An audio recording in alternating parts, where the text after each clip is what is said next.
नमस्कार दर्शकों, इस समय हम हैं बिहार डिस्ट्रिक्ट पूर्वी चंपारण और यहाँ पर मोतिहारी में एक बहुत ही भव्य समारोह, ये दिव्यता इतनी कि देखते बनाई। 5 दिवसीय कार्यक्रम था रामनवमी के अवसर पर और 97वें वार्षिक उत्सव पर एक ऐसी दिव्य और ऐसी अद्भुत समारोह जो माननीय प्रधान जी की अध्यक्षता में संपन्न हुआ। हमको टांडा और समाज की याद आ गई। ऐसी दिव्यता वहाँ दिखी या फिर यहाँ दिखी, तो क्या कहना चाहेंगे इस आर्य समाज के वार्षिक उत्सव के उपलक्ष्य में? 2 शब्द हमारे चैनल की तरफ से। सबसे पहले तो आपको नमस्ते।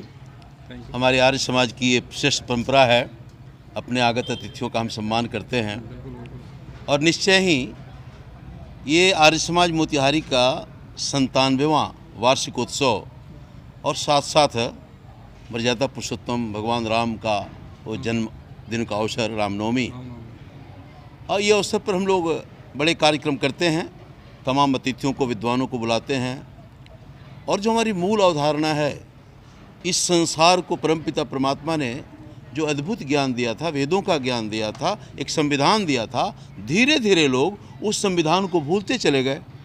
तो आज आर्य समाज की जिम्मेदारी बनती है। उसके बिना लोगों का जीवन निरस हो गया है, लोगों का जीवन दुखी हो गया है, कष्टमय हो गया है। तो आर्य समाज की जिम्मेदारी बनती है कि ऐसे ऐसे कार्यक्रमों का आयोजन करके लोगों को वेदों का ज्ञान बताना, वेदों के बारे में बताना, समझाना। बिल्कुल, बहुत सुंदर बात बताई आपने। लोगों को जागृत करना बिल्कुल वेदों के प्रति।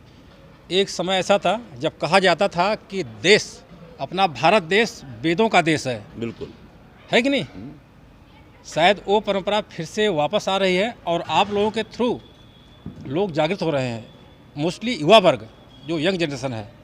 शास्त्री जी भी यही कार्य कर रहे हैं। बिल्कुल, कॉलेज जाकर, और जो नए बच्चे हैं, जो यंगस्टर हैं, उनको आर्य समाज और वेदों की तरफ लौटने की बात बहुत अच्छी तरीके से समझाते हैं। केंद्रीय विद्यालय में कर दूं। अच्छा, ये बताइए आप, ये तो सेवाएं आप दे रहे हैं, इसके अलावा बहुत से ऐसे आर्य समाज हैं जो गुरुकुल की परंपरा को भी सपोर्ट कर रहे हैं, मतलब कि, और आर्य वीरांगना दल, आर्य वीर दल, ऐसे बहुत से तैयारी हो रही है वहाँ पर। तो आपके यहाँ भी कुछ ऐसी व्यवस्था हो रही है?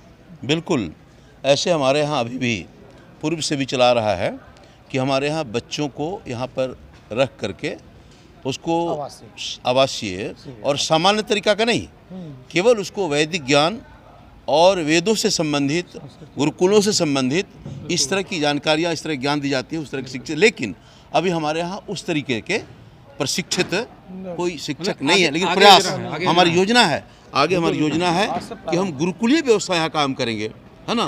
क्योंकि जब तक अपने देश में गुरुकुलीय व्यवस्था नहीं लागू होगी, तब तक शिक्षा के स्तर में कोई सुधार होने वाला नहीं है। आज हम शिक्षा के स्तर में गिरावट के कारण ही हम इतना दिन गुलाम रहे और आज भी हम उसी रास्ते पर बढ़ रहे हैं। तो उसका एक सबसे बड़ा मात्र कारण है कि जब तक हमारे यहाँ गुरुकुलीय पद्धति नहीं लागू होगी, तब तक शिक्षा में कोई परिवर्तन नहीं होगा, अपना देशी शिक्षा नहीं लागू होगा, तब तक हम स्वतंत्र नहीं होंगे, मानसिक रूप से हम स्वतंत्र नहीं होंगे। इसलिए आज बहुत जरूरी है। बिल्कुल, बहुत। और युवा वर्ग को तो मतलब वही हमारा भविष्य है।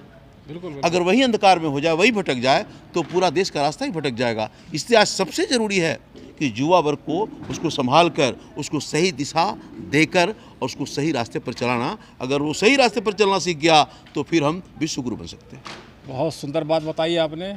तो दर्शकों देख सकते थे, ये थे आर्य समाज मोतिहारी के माननीय प्रधान जी। हमारे चैनल पे आने के लिए बहुत बहुत धन्यवाद। Thank you so much. आप सबका बहुत बहुत धन्यवाद। एक बार पूर्ण नमस्ते सबों का।